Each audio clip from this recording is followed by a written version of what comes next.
Annoncé soudainement le mardi 18 janvier 2022, le projet de rachat d'Activision Blizzard King par Microsoft a fait l'effet d'une bombe. Au moment de son annonce, nous étions loin de nous imaginer que nous vivions les prémices d'un feuilleton aussi passionnant que fatigant, avec des rebondissements à foison, des coups bas, des déclarations cinglantes et surtout une tonne d'informations normalement gardées secrètes rendues publiques pour notre plus grand plaisir. Après plus de 17 mois de retournement de situation, nous vous proposons les 5 éléments qui nous semblent les plus importants à retenir par rapport à tout ce que nous avons appris de cette affaire opposant Microsoft, Sony et les principaux régulateurs. Allons-y, let's go, c'est parti les amis. Que l'on aime ou pas l'expression, la célèbre guerre entre les constructeurs n'est pas finie. Alors je vous entends déjà dire derrière votre écran « Non mais Carnbit est bien gentil, mais il ne faut pas sortir de Saint-Cyr pour savoir que bien évidemment les grands du jeu vidéo se livrent une bataille puisqu'ils sont concurrents. » Bien sûr, vous avez raison, mais il faut aussi reconnaître qu'avant cette histoire de rachat, le ton entre Sony et Microsoft n'était pas le même.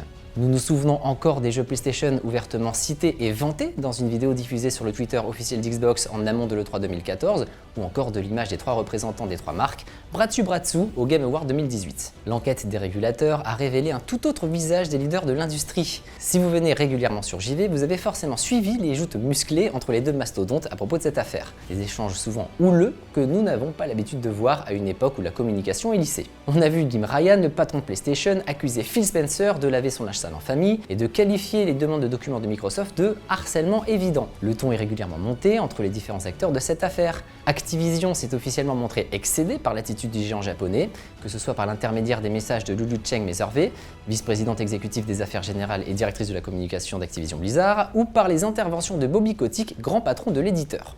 On a aussi assisté à des rendez-vous plus ou moins secrets avec les agences de régulation et des révélations tonitruantes comme le fait que Jim Ryan ne souhaitait pas d'accord avec Microsoft pour Call of Duty puisqu'il voulait simplement que les régulateurs ils interdisent la fusion, le fait que Matt Booty évoquait l'idée d'éliminer Sony ou encore le fait que Jim Ryan ait écrit que Microsoft aurait mieux fait d'annoncer une voiture électrique plutôt que d'acheter Activision. Pas mal. Il a également déclaré que les éditeurs n'appréciaient pas le Game Pass car cela dévaluait leur jeu. Je pense qu'il faut remonter au lancement de la première Xbox et aux frasques de Peter Moore pendant la période Xbox 360 pour retrouver une telle animosité entre Xbox et PlayStation. À titre personnel, je trouve que la plus grosse révélation dans le procès qui a récemment opposé la FTC, le régulateur américain, à Microsoft, repose sur l'objectif de faire de Xbox le leader de l'industrie. Oui, l'ancien élève du fond de la classe veut devenir le premier de cordée. C'est écrit noir sur blanc dans une présentation confidentielle datant de l'année dernière. Xbox a pour ambition de devenir le leader de l'industrie en matière de chiffre d'affaires généré en 2030, en doublant son chiffre d'affaires au cours de cette période. Je trouve que cette phrase balaie un grand nombre d'idées reçues sur Microsoft entendues ces dernières années. Non, le groupe américain n'a pas l'intention de quitter le gaming, contrairement à ce que nous lisons trop souvent. Au contraire, il compte devenir l'acteur le plus influent de l'industrie dans 7 ans. Cela signifie que d'ici à 2030, la société cofondée par Bill Gates va devoir passer de 16 milliards de dollars générés à 32 milliards de revenus. Bien sûr, l'intégration d'Activision Blizzard en cas de validation aidera la marque au gros X à rattraper son retard, les revenus de l'éditeur à qui l'on doit Call of Duty s'élevant à 8,5 milliards de dollars. Il n'empêche que, même en additionnant les recettes d'Activision, il manque encore un peu plus de 7 milliards de dollars pour atteindre les 32 milliards visés. Où les trouver ? Facile! En accélérant l'adoption du Game Pass chez les joueurs PC et mobile, mais aussi en continuant les rachats. C'est pas moi qui le dis, mais Satya Nadella, le PDG de Microsoft. On sait que Microsoft a très sérieusement pensé à racheter Square Enix, mais aussi à Sega au cours de ces dernières années. Comme Phil Spencer l'a déjà déclaré, ses concurrents ne sont pas seulement Nintendo et Sony, mais surtout les autres GAFA. Dans un document, nous pouvons lire cette déclaration de Microsoft. Je cite « D'autres grands concurrents de Microsoft, Google, Tencent, Amazon, perçoivent également cette évolution et investissent eux aussi dans les services d'abonnement et le cloud. L'acquisition de Sega créerait une différenciation durable dans cet environnement concurrentiel. » On comprend que pour la firme de Redmond, sécuriser des actifs de qualité avant que d'autres ne le fassent est une priorité. Avec une somme mise sur la table de 69 milliards de dollars, ce rachat est le plus cher de l'histoire de Microsoft, mais également le plus cher de toute l'industrie du jeu vidéo. Il était donc normal que cette fusion attire les régulateurs. Ce qui s'est passé dans cette affaire Microsoft-Activision régulateur tend à montrer qu'à l'avenir, les experts de la libre concurrence feront plus attention à ce qui se passe dans l'industrie du jeu vidéo. En se montrant aussi gourmande, la société dirigée par Satya Nadella participe activement à la consolidation du marché. Différents blocs se mettent en place, avec ceux de Sony et d'Embracer, même si le modèle a récemment montré ses limites, tandis que Google veut retourner dans le gaming et qu'Amazon s'est acheté la franchise Tomb Raider. Tout semble indiquer qu'à l'avenir, il y aura d'autres rachats d'envergure et que la FTC, la CMA et la Commission européenne auront auront encore un rôle important à jouer. Après tout ce qui vient de se passer avec la firme de Redmond, est-ce qu'un autre géant du jeu vidéo serait prêt à se risquer à se payer les services d'un autre géant de l'industrie, comme Take-Two et Electronic Arts, si les sociétés cherchaient à vendre? Après tous les déboires sur une éventuelle position de monopole que pourrait avoir Xbox alors que la marque américaine n'est pas le leader, est-ce que nous pourrions imaginer qu'un groupe comme Sony, le numéro 1 des constructeurs, tente d'acheter des éditeurs d'envergure? Et il n'y a pas que ça. Au mois de mars 2023, des responsables politiques américains ont fait part de leurs inquiétudes à l'administration Biden. Dans leur collimateur, Sony et ses pratiques commerciales dans son pays natal, le Japon, qui empêcheraient les entreprises américaines d'être compétitives au pays du soleil levant. D'après eux, PlayStation violerait des clauses de l'accord sur le commerce numérique conclu en 2019 entre les États-Unis et le Japon. Récemment, durant le procès opposant la FTC à Microsoft, le tribunal fut sensible aux pratiques de l'entreprise japonaise qui, je cite, profite de son pouvoir sur le marché pour obtenir des traitements de faveur de la part des développeurs tiers. Après avoir attaqué Microsoft pour empêcher la fusion, Sony pourrait être particulièrement scruté dans les années à venir. Si Microsoft réussit à s'entendre avec la CMA, les équipes de Phil Spencer posséderont plus d'une trentaine de studios first party à même de nourrir le Game Pass et le catalogue de titres liés à l'écosystème Xbox. Parmi ces studios, nous retrouvons Infinity Ward, Sledgehammer ou encore Treyarch, des équipes que l'on retrouve derrière les épisodes de Call of Duty. Selon les données fournies par Jim Ryan, la franchise Call of Duty aurait généré plus de 800 millions de dollars rien qu'aux États-Unis sur les plateformes de Sony et 1,5 milliard de dollars dans le monde entier en 2021.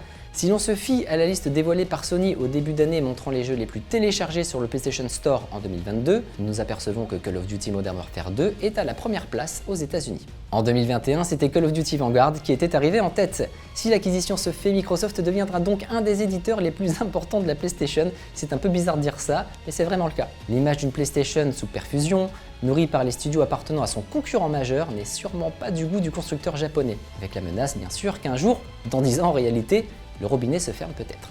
On avait dit que Microsoft était le moins porté sur les exclusivités des trois constructeurs, sûrement parce que Minecraft est toujours disponible partout, malgré le rachat de Mojang en 2014, et que des titres first party comme Ori ont débarqué sur Switch. Quand le rachat de Bethesda avait été validé, on se souvient tous, Phil Spencer promettait des exclusivités au cas par cas. Avec cette porte ouverte, beaucoup de joueurs s'imaginaient déjà pouvoir profiter de la plupart des jeux Bethesda sur PlayStation comme avant. Puis patatras! Lors de son showcase de 2021, Microsoft a annoncé l'exclusivité de Starfield ainsi que celle de Redfall. Au début de l'année 2023, Hi-Fi Rush est lui aussi arrivé exclusivement sur Xbox et PC. Ça commence à faire beaucoup d'exclusivité, non? Des documents du procès qui opposaient la FTC à Microsoft nous en ont appris un petit peu plus sur cette histoire. Dans un échange de mails entre Tim Stewart, le directeur financier de Xbox, et Matt Booty, le patron des studios First Party, nous pouvons lire que tous les futurs jeux Bethesda sont dorénavant envisagés comme des exclusivités Xbox, qu'il s'agisse de nouvelles licences ou non. Cela prouve que Phil Spencer, qui décide ce qui peut être porté sur PlayStation ou non, est plus combatif qu'il n'y paraît dans la bataille contre Sony. Même si pour le moment rien n'est officiellement confirmé, tout porte à croire que les prochains Doom, Wolfenstein, Evil Within, Fallout et The Elder Scrolls ne sortiront que sur Xbox et PC. Le jeu Indiana Jones, actuellement en développement, devrait lui aussi être une exclusivité.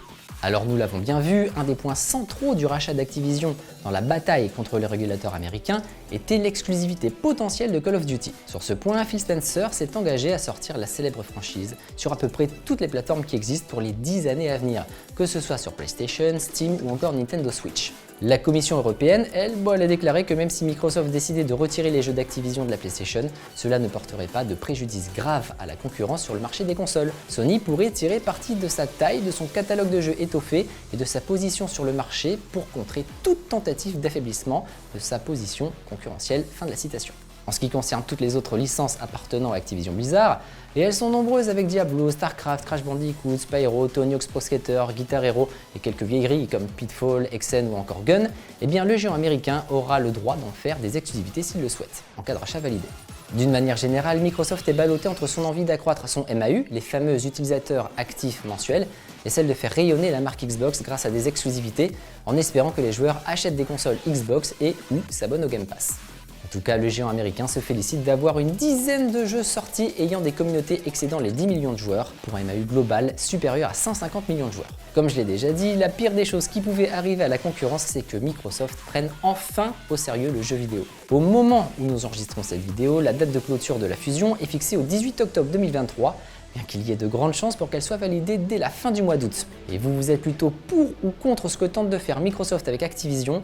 N'hésitez pas à nous le dire dans les commentaires. Si vous voulez de plus amples informations sur le rachat d'Activision par Microsoft, n'hésitez pas à lire tous nos articles publiés sur JV. Merci d'avoir regardé cette vidéo, on se retrouve très bientôt, salut!